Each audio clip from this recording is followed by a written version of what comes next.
Hi everyone, it's Helen from the Squiggly Careers podcast. I hope you're well. I've got a super quick summary about this week's Squiggly Careers podcast topic that is always really hard to say, which is about how to bust the career myths that might be holding you back. And it was an idea we had for a podcast that we were like, do they identify with these career myths? Is this something we think? And so I actually put a post out on LinkedIn to say, like, we're thinking of doing this podcast. Do you think it would be useful? And what are some of the myths that hold you back? And I got a resounding, yes, this would be useful. And here are some of the myths that people shared with me. So maybe you can identify with some of these myths. We've done a bit of myth mapping, which is quite a useful thing for you to perhaps do yourself, the myths that hold you back, or even do with your team. But here are the ones that people shared with me.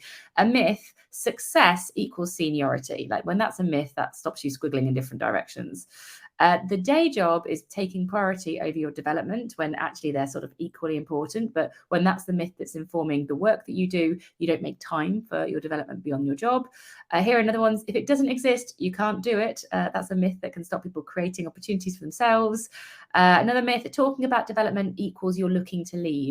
So a lot of people have this sort of myth in their mind that if they talk to their manager, for example, about their career development, then the manager's going to assume that they're going to be looking to leave, and then they create a whole lot of stories about what that might mean for them. So they never talk about their development. Can you see the cycle that these myths create for people?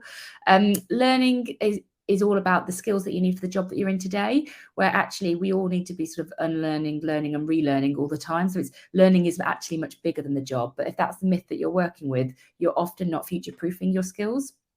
Another one: performance equals promotion. So this myth is sort of like the assumption that if we just work hard, then we'll all go up the ladder, when actually it isn't that easier, because work is not that predictable or that linear. And it often leads to people feeling quite frustrated if that's not the outcome they get from working quite hard. So you can see there's a lot of myths that go around all of our head, and they get in our way in all kinds of situations. So we need to bust some myths. And that's what we talk about on the podcast. We start with a bit of general, how do you go about myth busting? And we've got the 3 O's that we talk about. So the first thing is we talk about the origins of the myth. It's really useful to sort of ask some questions versus assuming that what was once true is sort of remains relevant today. So if you think about like the promotion, performance equals promotion, like actually asking people, like, how do people progress in this organization? What is the promotion process, so that you can understand it rather than make the assumptions about it. So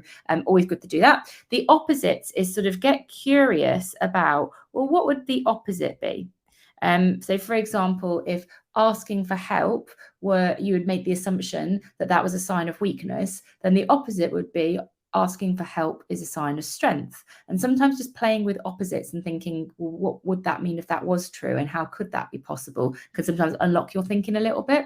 And then outliers is all about looking for the people that have basically done the exact opposite of what you're thinking. So maybe people that have become very successful by asking for help, for example, because the outliers are the evidence that there is something different, something else is possible. So origins, opposites and outliers are always good in any situations for challenging the status quo, particularly with Squiggly Careers, but also just generally with assumptions that might be holding people back. Useful kind of framework to use.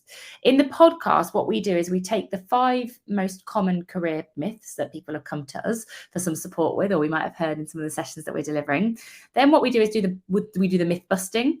Then we give an example to help make it a bit more real and relevant. And then we share an action with you. So you get 5 myths, 5 actions, just to kind of bring that to life a little bit. An example of the myth might be, if it doesn't exist, it can't be done. Busting that is basically thinking in your mind, well, if it's not been done, it's basically an opportunity in waiting. You just probably need to get creating. We talk about examples. So, for example, I have created lots of roles in my career from scratch that didn't exist until I did them.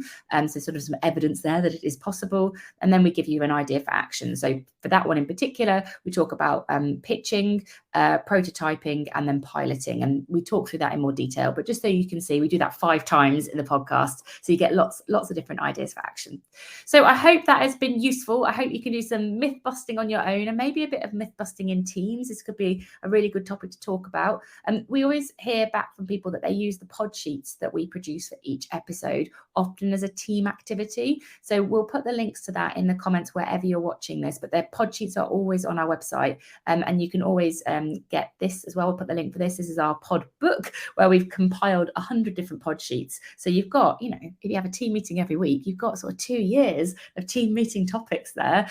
People could just read and do the pod sheet beforehand, and then you could talk about it at a team meeting. But if you don't want to miss out on the resources we create, always worth signing up for Pod Mail. You get that every week on a Tuesday, and it has all the links for the episode, the pod notes, the pod sheet, all the stuff that we do is in there, including details on Pod Plus. Like, if you need some support with your career, we've got it for you, I promise. So all the details below, find the links that you need. And if you ever have any suggestions for podcast topics, you can just get in touch with us. We're Helen and Sarah at squigglycareers.com.